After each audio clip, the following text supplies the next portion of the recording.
Everyone, घबराइएगा नहीं। आज मैंने थोड़ा सा साउंड इफेक्ट डाल दिया है क्योंकि मैं आज आपको बताने जा रही हूँ निसर्ग के बारे में, जो एक चक्रवाती तूफान है, साइक्लोन है, और जो कि आज 3 जून 2020 को भारत के पश्चिमी तट पे टकराने वाला है। मौसम विभाग के अनुसार इसकी जो स्पीड होगी वो 110 से 120 किलोमीटर प्रति घंटा की होगी। तो आप समझ सकते हैं कि कितना भीषण ये तूफान आने वाला है। आप स्क्रीन में देख सकते हैं कि इसने कितना ज़्यादा दबाव बना कर रखा है अरब सागर में। ये खासकर कहाँ पे ये टकराएगा, एक तो कर्नाटक के तटों पे, उसके बाद गोवा हो गए, दमन दीव हो गए, महाराष्ट्र और गुजरात। इसका वैसे इम्पैक्ट जो है हमको भी मध्य प्रदेश में भी देखने को कहीं ना कहीं तो मिलेगा, क्योंकि इसी कारण से आप देखोगे कि बादल छाए हुए हैं और पानी बारिश जैसा मौसम भी हो रहा है। गर्मी के मौसम में खासकर जून में चक्रवाती तूफान आना तो आम बात है।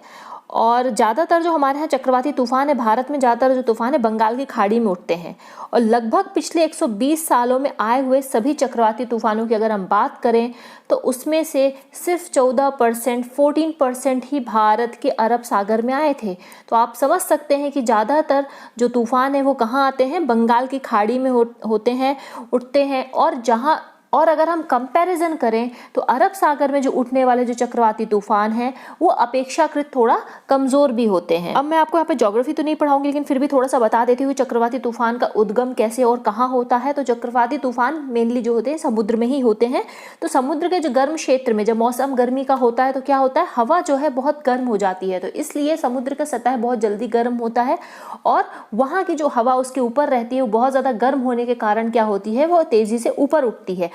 वो जब तेजी से ऊपर उठती है तो जब वो जाती है वहां पे नमी से मिल करके क्या करती है, सघन बादल बनाती है। और इसी वजह से वहां पे क्या होता है, खाली जगह एक भर जाती है। तो जो खाली जगह जो बन जाती है उसके लिए क्या होता है, अब जो नम हवा आप जानते हो वो भारी होती है, वो नीचे की ओर तेजी से आती है। तो इस तरह से जब हवा का तेजी से ऊपर से नीचे जो इस तरह से क्षेत्र में वो चारों ओर घूमती है तो घने बादल और बिजली के साथ मूसलाधार बारिश होती है। परंतु इन चक्रवातों की वजह से क्या होता है, भीषण त्रासदी या नुकसान भी देखने को मिलता है, क्योंकि हवाएं जो है वो बहुत तेज होती हैं।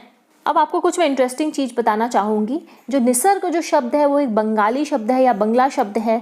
इसका मतलब जो होता है, इसका जो अर्थ होता है वो होता है प्रकृति। तो ये नाम कहाँ से, एक तो इस साल बांग्लादेश ने इसका नाम दिया निसर्ग, और दूसरी चीज़ क्या है, साल 2004 से चक्रवाती तूफान के नाम रखने की प्रक्रिया या कह सकते हैं परंपरा जो है वो शुरू हो गई। तो दरअसल इससे पहले क्या हुआ था, 2004 से लेकर अब तक क्या था, 64 नाम तूफानों के लिए बनाए गए थे। और लगभग वो जो लिस्ट थी इस अम्फन तूफान के बाद वो खत्म हो गई, इसलिए एक नई लिस्ट तैयार की गई है। तो जो विश्व मौसम संगठन और संयुक्त राष्ट्र का जो प्रशांत एशियाई क्षेत्र की जो आर्थिक और सामाजिक आयोग होता है, वह चरणबद्ध प्रक्रिया के तहत चक्रवात का नाम रखा जाता है। तो हिंद महासागर के 8 उत्तरी देश, बांग्लादेश, भारत, मालदीव, म्यांमार, ओमान, पाकिस्तान, श्रीलंका और थाईलैंड के साथ मिलकर, ये सब मिलकर के आने वाले चक्रवाती तूफान का ये नाम तय करते हैं। इस तूफान से पश्चिमी जो कोस्टल एरिया है भारत का वो बहुत ज़्यादा प्रभावित होगा, और भारत की जो आर्थिक राजधानी मुंबई है उस पर भी ये खतरा मंडरा रहा है। हालांकि मुंबई में कभी इस तरह के साइक्लोन देखे नहीं गए, क्योंकि लास्ट जो साइक्लोन बड़ा जो आया था 1948 में आया था, लेकिन उसके बाद अभी फिलहाल में ऐसा देखने को नहीं मिला। तो सरकार ने नेशनल डिजास्टर रिलीफ जो फोर्स होती है, NDRF जो होता है, उसकी लगभग 20 टीम नियुक्त करी है महाराष्ट्र में, जिसकी अकेले 8 जो टीमें हैं वो मुंबई में हैं। और लगभग 1 लाख लोगों को कोस्टल एरिया से निकाल करके दूसरी जगह, सुरक्षित जगह शिफ्ट किया गया है। में बुधवार की मध्य रात्रि से ही धारा 144 लगा दी गई है, और ताकि लोग क्या हो, इधर उधर ना जाएं, उनको मना किया गया है कि समुद्र के पास ना जाएं। जो फिशरमैन है वो समुद्र में अपनी नाव लेकर के ना जाएं और ऐसी जगह से हमेशा दूर रहें। और अलर्ट जारी किया गया है, जब तक कोई बहुत ज़्यादा आवश्यक काम ना हो घर से बाहर ना निकलें। इस तूफान से सबसे बड़ा जो खतरा उभर रहा है वह पालघर स्थित परमाणु संयंत्र एवं रायगढ़ स्थित में जो रायगढ़ में जो केमिकल फैक्ट्रीज हैं, संयंत्र हैं, वहाँ पे उनके लिए बहुत बड़ा खतरा सामने ये आ रहा है। तो इस खतरे को देखते हुए अब हमें कहीं ना कहीं अब इसके बारे में सोचने की ज़रूरत है कि क्यों इस तरह के संयंत्र लगाए जा रहे हैं कि जिनके खुद ही इतने खतरनाक हैं, कभी भी किसी लीकेज होने से और ज़्यादा जान माल की हानि हो सकती है।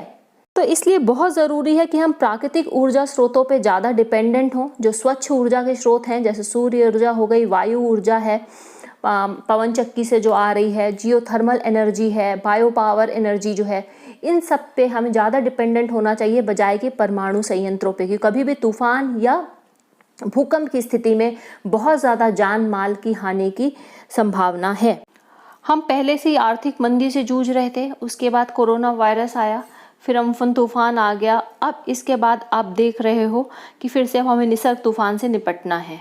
और अभी भी कोरोना वायरस का खतरा खत्म नहीं हुआ है। आप रोज़ देख रहे हो कि 7 से 8 हज़ार मरीज, रोज संक्रमित मरीजों की संख्या बढ़ती जा रही है। अब यहाँ पर एक बहुत आवश्यक चीज़ है, बहुत इंपॉर्टेंट चीज़, इस पर हमें गौर करना चाहिए कि क्यों ये सब समस्याएं सामने आ रही हैं। आप सबको पता है कि ग्लोबल वार्मिंग इसका बहुत बड़ा कारण है।